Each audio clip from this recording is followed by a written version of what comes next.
देवांच्या बाजूला होता. हे युद्ध आपण जिंकताय. नक्कीच. एकंदरीत राज्यातला प्रचार कसा चाललाय? आपण स्वतः गेल्या काही काळापासून म्हणजे निवडणुकीच्या घोषणा होण्याच्या आधीपासून आपण महाराष्ट्रात फिरताय आणि आपण एका तयारीनं फिरताय. तर तुम्ही राज्यात सगळ्यात जास्त फिरणारे नेते आहेत या काळामध्ये. प्रचाराचं म्हणाल निवडणुकीचा, तर आपल्या दृष्टीनं प्रचाराची दिशा तुमची कशी आहे?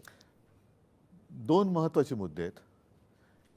एक म्हणजे साहजिकच आहे, गेल्या 10 वर्षात मी मुद्दामून मोदी सरकार आता उल्लेख करतो, कारण मला मोदी सरकार नको आहे, मला भारत सरकार पाहिजे. हवंय. पण मोदी सरकारच्या थापा या उघड झालेल्या आहेत. आता मी भाषणातले मुद्दे काही इकडे मांडत नाही, पण त्यांनी 2014 साली, म्हणून मी या सरकारला गजनी सरकार म्हणतो. 14 साली ते जे काय बोलले ते 19 साली त्यांना आठवत नव्हतं. 19 साली काय बोलले ते आत्ता आठवत नाही आहे. आज काय बोलतात ते उद्या आठवणार नाही आहे. आणि त्यांना असं वाटतं की त्यांच्या स्मरणशक्तीवरती जरी परिणाम झाला असला म्हणजेच जनतेच्या झाले, असं नाही आहे. कारण जनता 2 वेळेला म्हणजे 10 वर्ष ही मूर्ख बनली.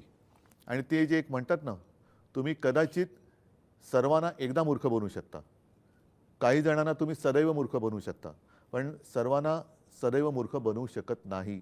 आता जनता पेटलेली आहे, जनता उठलेली आहे.